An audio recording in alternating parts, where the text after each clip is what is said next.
ماوات والله حاجة بچین شۆپینەکەین باین جەژنە. هسه يلا بسم الله. من ناوم حاجی فەرهادە لە وڵاتی بەریتانیادا دانیشم لە شاری لیدز 22 ساڵە لەم شارەیەم خێزاندارم 4 مناڵم هەیە.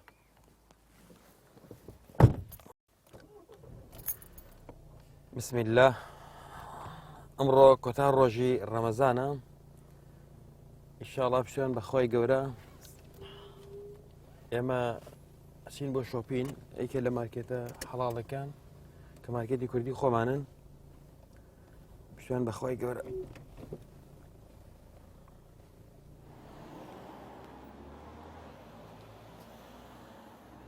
یا الله. سلام علیکم برام. باشە قوربانگیان بێ بنەخۆ هەنگی دنیا جوانە. أنا خوش ئێمە فەرقی چییە؟ أما مكان خوش چیمانەی وەش لە وش لا قيسي قەیسەکە لەو لای وەڵا کامیان جوانە بکەم قەیسیە ئەمان جوانتر بەس لەوانەوە خۆشتر بێ بێت دیکە.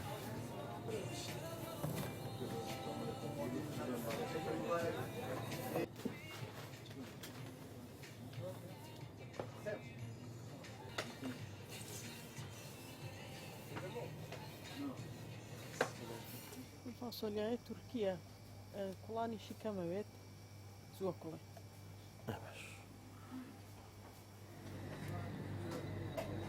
چیمانێ درینگ و شتیوە ئەو شەربەتەکان شە لێە ماسڵان نای بە ماساڵ ساردی باش ئەوە با مێشتەکەی لێرە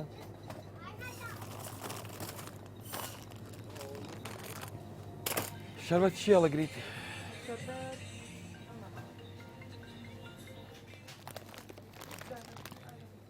لارج گەنان لەمە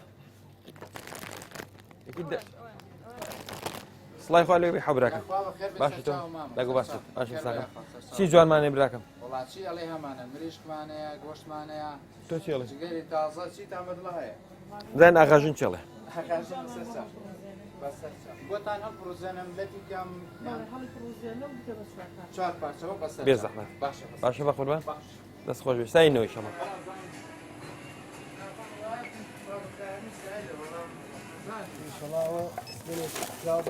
خی گەورە خۆڵی کرد بە ئینشاءالله بێ بێ یا ڕەبی رمضان هم لا يشكو بێ بێ یا ڕەبی هم لا باش ما خوا بزاف سپاس بۆ خۆی گەورە. سەرەتا بەخیراتتانەکەین ئێمە وەکو مارکێتی نورفود لە شاری لیدز لە خزمەتی کڕیارەکانمانداین. ئێمە وەکو کڕیارەکان لە مانگی ڕەمەزانی پیرۆزە لۆدێکی زۆرمان لەسەر بووە بەڵام سواز بۆخوا توانیمانە بەڕوویەکی خۆشەوە بەدەم کڕیارەکانی خۆمانەوە ببین و هەموو کات خزمەتیان بکەین. ئێمە ڕۆژانە میوەیەکی زۆر جوانمان بۆیت هەموو ڕۆژە بووی فرێش هەموو ڕۆژە گۆشتمان هەیە گۆشتی تازەمان بۆیت توانیمانە خزمەتێکی باشیان بکەین و ئێستا ئەمڕۆکو ڕۆژی عارفەیە هەموو بابەتەکانی جەژن ئامادەیە گۆشت سەوزا میوە هەموو شتێک ئامادەیە و بەڕوویەکی خۆشەوە مانگی پیرۆزمان بەڕێ کردو و ئێستاش کڕیارەکان لۆدێکی زۆرمان لەسەر کە هاتوون بۆ کڕینی شتی جەژن ئەمە سپاسیانە نەکەین و کە دوانیانە مارکێتی نورفود لە شاری لیدز هەڵبژێرن.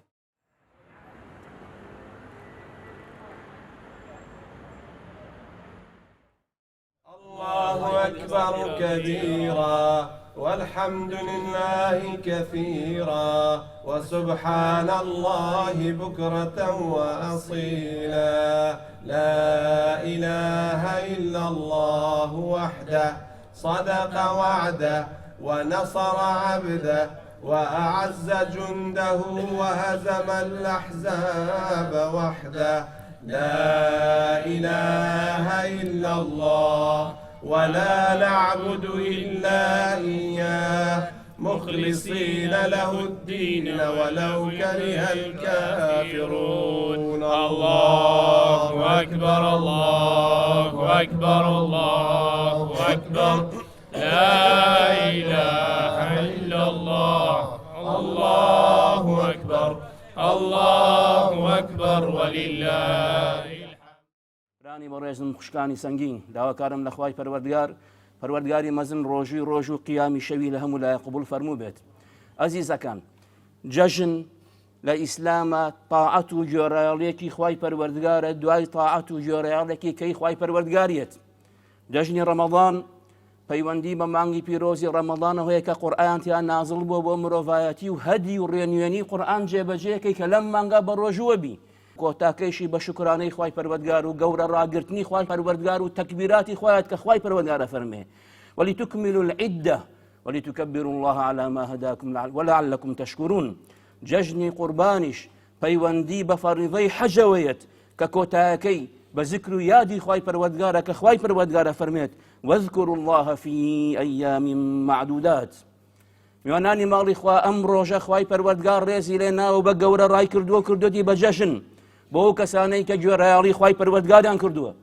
پێویستە مسلمانەکان تیا خۆشحاڵ بن چونکە خوای پەروەردگار تەوفیقی داون. مانگێک بە خوای پەروەردگار بە ڕۆژوو بوون، مانگە شەوەکانیان زیندوو کردێتەوە بە خوای پەروەردگار، قورئانیان تا خوێندووە، ذکر و یادی خوای گەورەیان تیا کردووە. ئەکوە فەرمێت ولتكملوا العدة ولتكبروا الله على ما هداكم ولعلكم تشكرون. برانی بەڕێزم لەم ڕۆژە خۆشی دەربرن و حەقی خۆشتانە کە خۆشی دەرببرن چونکە پێغەمبەرەکەتان فەرموویەتی صلی الله عليه وسلم ڕۆژوەوان دوو خۆشی هەیە، خۆشیەک کە ڕۆژوەکەی ئەشکێنێت، خۆشی دووەم بە لیقای خوا ئەداگات. ئەمڕۆ ئێمە خۆشحاڵین کە خوای پەروەردگار تەوفیقی داین بە پشتیوانی خوای پەروەردگار مانگێک بۆ خوای پەروەردگار بە ڕۆژوو بین و ئەمڕۆ خۆشحاڵێکی تەواو دەرەبرین، ئینشاءالله سبەینێ خۆشحاڵترە بین کە بە فەرمانی خوای پەروەردگار پێمان ئەوترێت هەی ئەهلی ڕۆژوەوان ئالەم دەرگاوە بڕۆنە بەهەشت. وەسیەت و ئامۆژگاری و ئیرشادی پێغەمبەری خوایەکە فەرمێت لە سەهل پێغەمبەری خوا فەرمووی بەهەشت دەرگایەکی ناوی ڕەیانە، ئەهلی ڕۆژوەوان لەو دەرگاوە چنە بەهەشت کە ئەوان چوونە ژوورەوە دەرگاکە دائەخرێت و دوای ئەو یەک کەسی کە ناچێتە ژوورەوە.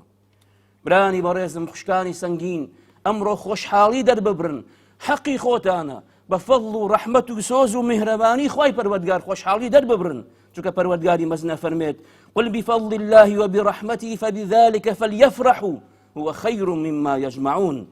چەند ڕۆژێکی تایبەت،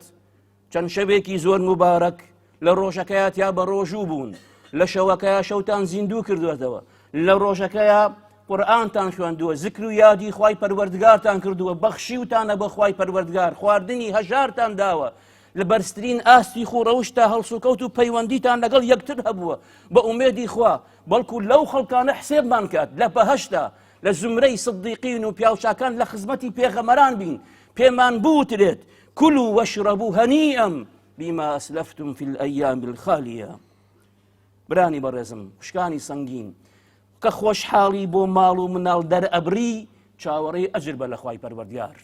باوکی بەڕێز کە خۆشحاڵی بۆ مناڵەکانت دەرەبری و سرور ئەخەیتە دڵی مناڵەکانتەوە لەم ڕۆژە کە تایبەتە چاوەڕێی ئەجر بە لە خوای پەروەردگار. خوای پەروەردگار ئەم ڕۆژەی بۆ کردووی بە جەژن، واجبە ئێمە لە ڕۆژەکانی کە جایکەینەوە خۆشحاڵ بین لەگەڵ ماڵ و مناڵ و کەسوکارمان، خۆشحاڵ بین لەگەڵ دۆستمان، چواردەورمان، هەستمان پێ بکات. ئەم ڕۆژە جیاوازە لە ڕۆژەکانی کە داواکارم لە خوای پەروەردگار ڕۆژی ڕۆژ و قیامی شەوی لە هەموو لایە قبول فەرموو بێت. ئامین ئامین الحەمد لله رب العالمین.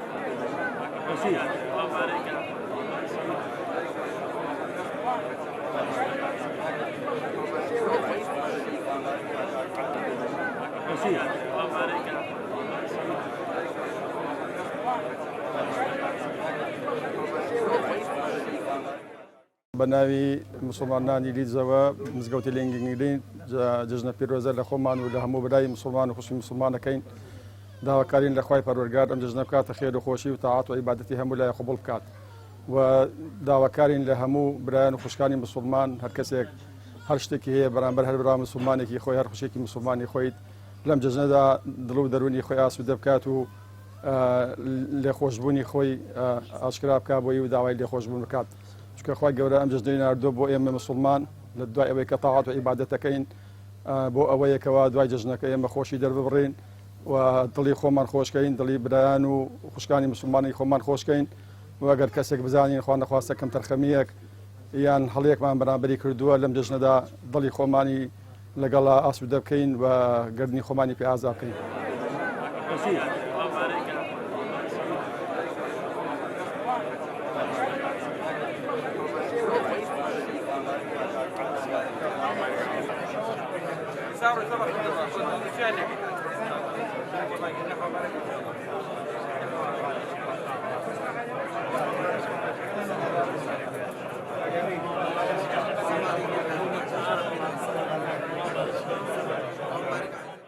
بەوانەیە هاتنی جەژنی ڕەمەزانی پیرۆزبایی جەژن لە هەموو موسڵمانە جیان دەکەم بە تایبەتی دایکی بەڕێزم لە کوردستان و لە خانەوا دەکەم داواکەرم لە خوای گەورە تەعات و عیبادەتی هەموو لایەکی قوبڵ کردبێت من هەمیشە سپاسی خوای گەورە ئەکەم کە خوای گەورە خێزانێکی باشی پێبەخشیوم کە باڵوماڵێکی باشی پێبەخشیوم کاتە ئەسا تووشی هیچ گرێفێک نەبووم پاڵپشتێکیش بوون بۆ من بە خێزانشی پاڵپشت بە بۆ مناڵەکان کە الحەمدوللا تا ئێستا هیچ کێشەیەکی دەر و قانونی شتێکمان نەبوو مناڵەکانم جوان پەروەردە بوون سپاسی خۆی گەوراوێ سپاس بۆ خۆی گەورە ئێمە ڕەوەندی کوردی لە بەریتانیا لەم شارەدا بە تایبەتی مزگەوتی خۆمانێ الحەمدوللا ئەو مزگەوتەش وای کردووە کە ئەتوانین هەموو پەیوەندیەکانمان ماوە لە بۆیە ئاینەکانە مەدرسەی کوردیمانەیە مەدرسەی ئیسلامیمانەیە لە هەموو خۆشیێکە بەدەمێکەوەین و لە هەموو ناخۆشێکشە هەر بەدەمێکەوەین وەکو کوردستان هیچ کێشەیەکی ئەومانیە کە بڵێن کە لێرە ئینسانێک تووشی حاڵەتێ بێت تووشی بێکەسی بێت لە جەژنەکانە پەیوەندێکی زۆر خۆشمانی هاتوچوو یەکتری یەکەین وەکو کوردستان سەردانی یەکترەکەین جلە کوردیەکانمان پاراستووە کەنتورمان پاراستووە سپاس بەخۆی گەورە ئاینیشمان پاراستووە سپاس بەخۆی گەورە هەروها سپاسی وڵاتی بەریتانیا ئەەکەم کە زۆر هاوکارمان لە بواری دینیە و هیچ ڕگایەکمان لێ ناگیرێت بۆ سەردانی مزگەوت بۆ کردنەوەی مزگەوت بۆ کەنتوری خۆمەکەوێن بەڕێوە چەند ڕێکخراوی کوردی هەیە لە وڵاتەیە لە چەند مزگەوتی کوردی هەیە الحەمدوللا کە هیچ کێشەیەکمانی ئەو بۆتە ئەوەی کە دڵمان خۆشە لەم وڵاتە نیشتە جێبین سپاس بەخوای گەورە ئێمە کوڕەوەندی کوردی لەم وڵاتەدا پەیوەندێکی زۆر باشمان ماوە یعنی هەچەند سێرەکەم لەگەڵ کوردستانە زۆرمان فەرقە لە کوردستان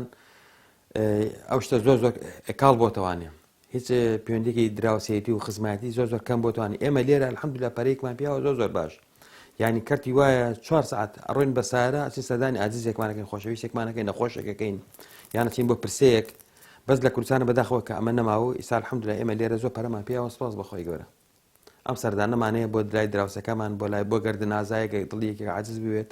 سپاس بەخۆی گەورە ئێمە کوڕەوەندی کوردی لە بەریتانیا بە تایبەتی لەم شارەوە ئەم گەڕەکەی ئێمەش بە تایبەتی یعنی تایبەتمەندێکی زۆر تایبەتی هەیە لە شارەکانی تر هیچ شتێک عنی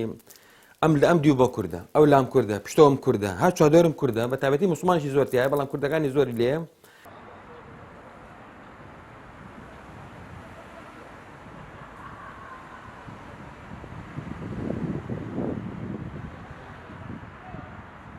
من ناوم مەهاباد کەمالە دانیشتووی وڵاتی بەریتانیا نزیکەی 18 ساڵە لە بەریتانیا دائەنیشین لە شاری لیدز من لە کوردستان ژیانی هاوسەریم پێک هێناوە و دواتر هاتوومەتە ئێرە ئێستادا خاوەنی 4 مناڵی سوپاس بەخوای گەورە لە ڕووی پەیوەندیە کۆمەڵایەتیەکانەوانێ الحەمدوللا پەیوەندیمان زۆر پتەوە لەگەڵ ئایلە کوردیەکانە و لەگەڵ ڕەوەندی کوردی ئێمەش هەر وەکو هەر خانمێکی کورد بەیانیان زوو هەڵاستین لە خەو دەست ئەەکەین بە خواردن دروستکردن و دوای ئەوە سفرەدا ئەخەین چاوەڕێی هاوسەرەکەم و مناڵەکانەکەین کە ڕۆشتون بۆ مزگەوت بۆ نوێژی جەژن تا بگەڕێنەوانێ و نانەکەمان بخۆین بەیەکەوە من ئێستا شلەی قەیسی و فاسۆلیا و مریشکم لێناوە لەگەڵ 2 نوع برنجیشم لێناوە لەبەرەوەی مناڵەکان برنجی خڕ ناخۆن برنجێکی تریچ جیاواز بۆ مناڵەکان دروست کردووە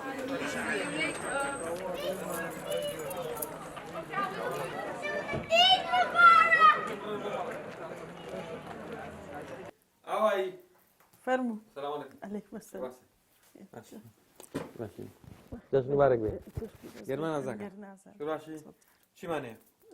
برنج فاسۆلیا قەیسی برنج گۆشتەکە جوانە دەست پێ بکەین ڕێخین دەست پێ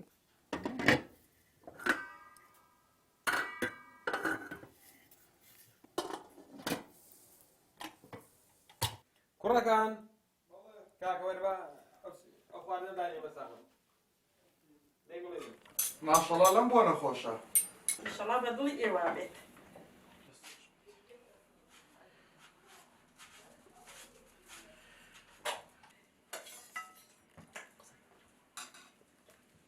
کاکە بۆتان ئێوە پێشەوانێ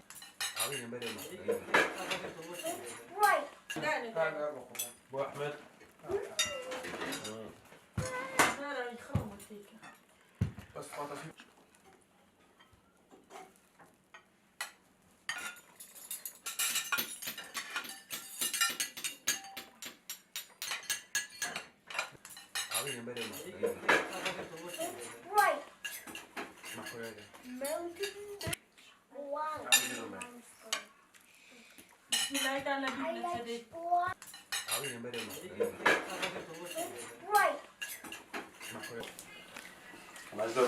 دەست خۆش گاڵبی دەست خۆش بداژان زۆر زۆر خۆشە. سپاس بۆ خوای گەورە ئێمە جیاوازتر لە شارەکانی تر و لە وڵاتەکانی تر پەیوەندیەکی کۆمەڵایەتی زۆر پتەومان هەیە وەک سەردانیکردنی دۆستان و برادەران و هەروەها دراوسێکان و سەردانیکردنی نەخۆش و هەر شتێکی تایبەتی تر. بۆ نمونە من ئەم دراوسێم کووردە ئەو دراوسێی تریشم هەر کووردە لە جەژنە سەردانەکەین لە شەوانە سەردانی یەکتریەکەین پەیوەندی کۆمەڵایەتیەکانمان زۆر پتەوە لە پارکەکانە کۆ ئەبینەوە بۆ مناسەبەتەکان بۆ دەرسی دینی بۆ هەر شتێکی تری ئاینی بێت یاخود هەر شتێکی تر بێ ئێمە کۆبینەوە نێو بەشداری ئەەکەین خواردن دروست دەکەین هەر جارە و لە ماڵێک یا هەر جارە و لە شوێنێک یا هەر هەمومان خواردنەکە کۆ ئەەکەینەوە ئەیبین لە پارکێکە ئەیخۆین و داواکارم لە هەر هەموو تاکێکی کورد هەر خێزانێکی کورد لە وڵاتی بەریتانیا یا لە هەر وڵاتێکی تر سەردانیکردنەکانیان پتە بکەنەوە نێو پەیوەندی کۆمەڵایەتیەکانیان پتە بکەنەوانێ تا مناڵەکانیش لە کولتوری کوردی تێبگەن و هەروەها دابوونەریتی کوردی و پەیوەندیە کۆمەڵایەتیەکان و دینی ئیسلامیان لەبیر نەچێتەوانێ چونکە بەڕاستی لەم وڵاتەیە دینی ئیسلام لە پێش هەموو شتێکەوەیە کە مناڵ پێی پەروەردە ببێت. ئێمە هەروەک تاکێکی کورد لەم شارەدا هەر لە بیدایەتی ڕەمەزانەوانێ هەستاوین بە بردننی مناڵەکانمان بۆ مزگەوت و بۆ تەراویح و بۆ نوێژەکان بە پێی پێویست. هەر ئەمەشە وای کردووە کە مناڵەکان ئارەزووی ئەوە بکەن کە بچن بۆ مزگەوت و سەردانیکردنی مزگەوت. ئێمە مناڵەکانمان وا ڕاهێناوە کە لە چاوەڕوانی جەژن نابن. زۆر بەلایانەوە خۆشە چونکە جەژن هەدیان بۆ ئەکڕین و ئەو کولتورەمان هەر پەرەپێداوە هەر وەکو مزگەوتی لینکینگرینیش هەموو ساڵێک هەڵدەستێت بە هەدیەکڕین بۆ هەموو مناڵێک بەبێت جیاوازی کورد و هەر قەومێکی تر بێت بەبێت جیاوازی هەدیە دابەشەکات بەسەر مناڵەکانە. ئێمە لێرەوە زۆر سپاسی مزگەوتەکە و هەموو ستافەکانی مزگەوتەکە ئەکەین بۆ هیلاکبوون و ماندووبوونیان لەم ڕەمەزانەدا.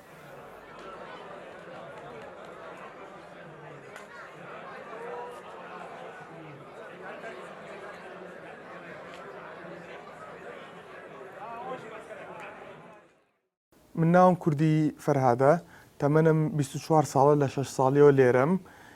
هەموو قۆناغی خوێندنم لەم وڵاتە تاو کردووە و هەروە من هەڵگری بڕوانامەی ماستەرم لە بواری بیناسازیە. من بە بۆنەی جەژنی ڕەمەزانی پیرۆزەوە پیرۆزبایی جەژنەکەم لە دایک و باوکم و براکانم دوای لەگەڵ خزم و کەسوکاریشمان لە کوردستان بە هیوای ئەوەم ڕۆژ و تاعەتیان قبوڵ بوو بێ ئینشاءڵڵا. من سپاس بۆ خوا چونکە بە خانەوادی لێرەین جەژن بۆ من زۆر خۆشە و هەروکو کوردستان وایە ماڵۆ ماڵ ئەگەڕێین غەریبیم پێوە دیار نییە بۆ دەرەجەیە لەبەر ئەوەی کە زگوردەکان بەتەنیان ئێمە بە خانەوادی لێرە جەژنەکەین بێخۆنانە خۆین و مزگەوت و شتەکەین بێکەوە لەگەڵ ئەوەشە دراوسی کوردمان هەیە و ناسیایی کوردمانەیە کە لە جەژنانە ڕووین سەردانی یەکترەکەن ئەوانیان بۆ ماڵی ئێمە ڕووین بۆ ماڵی ئەوان سواز بۆ خوا و هەروەها دەستخۆشی لە دایک و باوکمەکەم کە توانیویانە ئێمە بە جوانی پەروەردەکەن ئینشاءڵڵا و من وەکو گەنجێک هیوادارم بە وەفام بەرامبەر دایک و باوکم و لێرەوە من ئەمێ پێیامێ ڕاگەێنم بۆ کەناڵی ئاسمانی پێیام هیوادارم بەرنامەیەک دروستکەن بۆ گەنجانی ئەم وڵاتە چونکە بەڕاستی لێرە گەنج بەرەو ڕێگایەکی خراپەڕۆن ئێستا ئەو بەرنامەیەکە من ڕاگەێنم بەرنامەیەکی گەنجان بێ ببن بە نمونەیەکی جوان لەم وڵاتەیە.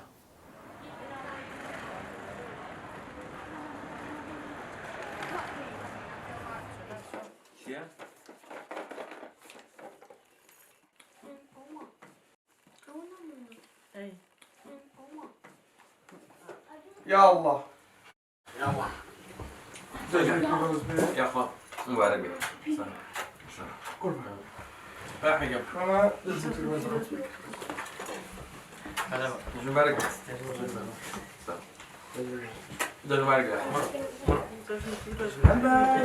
مبارك بك. شو لا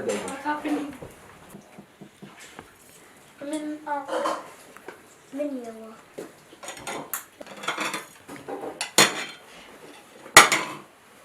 من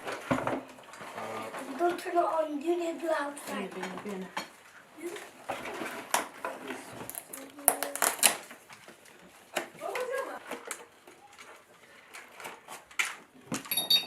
ما بعد بله شي شايف خوي نبروينا شي ساداني ودراوسي انا فيه ماشي ان شاء الله تمام.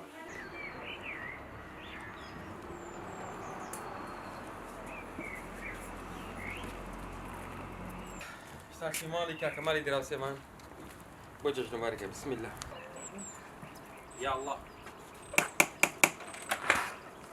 كاكا مالي السلام عليكم وعليكم السلام جايتان بيقول في أهل الجنة خوش يا ان شاء الله كويس مباركة إيه إن شاء الله فقد ما زال قد خوش هذا وقد ما ذاك السلام عليكم. وعليكم جايتان بيقول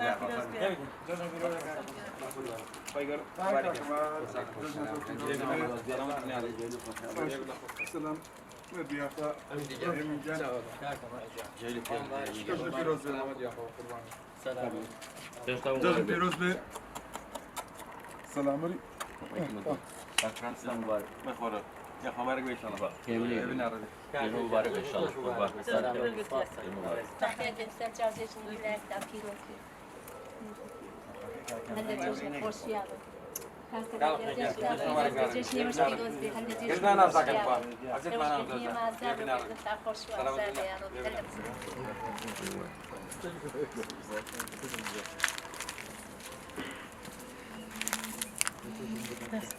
كاك ما في مالك يا خالد دفن باطن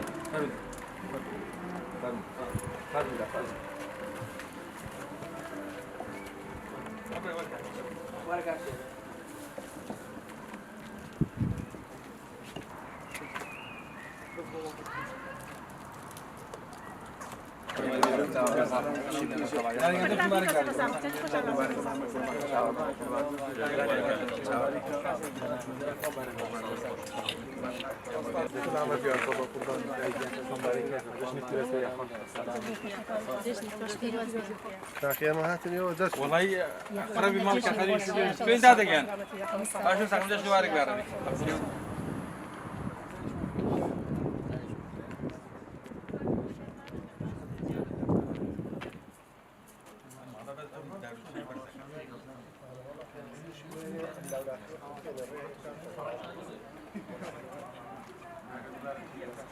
خلي مال وين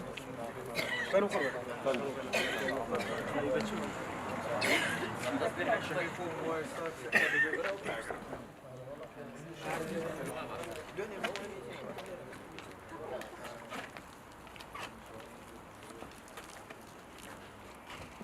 السلام عليكم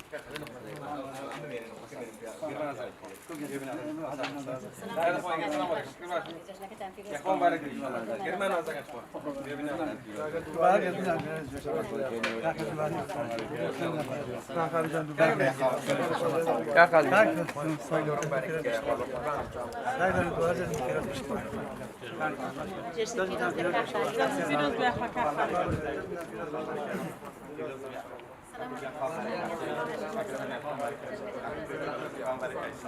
قام عليك بخير بك بخير بك بخير من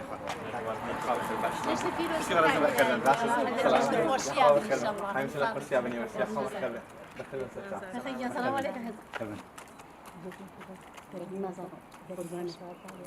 هل الجيش نخوش يا بن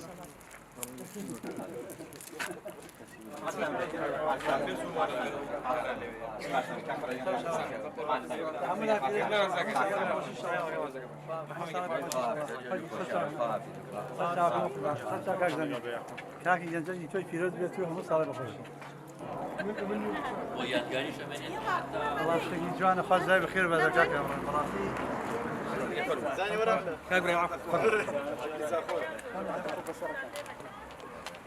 يا الله كاكا فرمون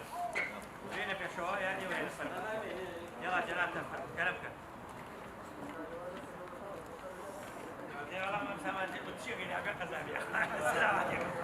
كاكا جا خبرك ان شاء الله خبرك ان شاء الله خبرك بخير ونافست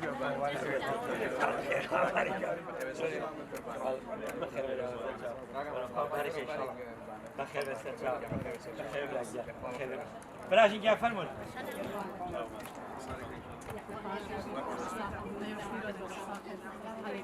من هني نبو بازار نبو وين رمضان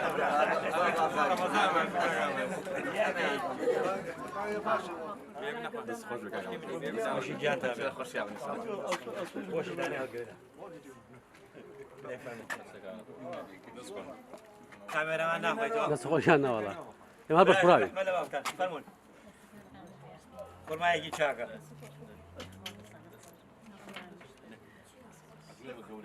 خان بارك الحمد لله يعني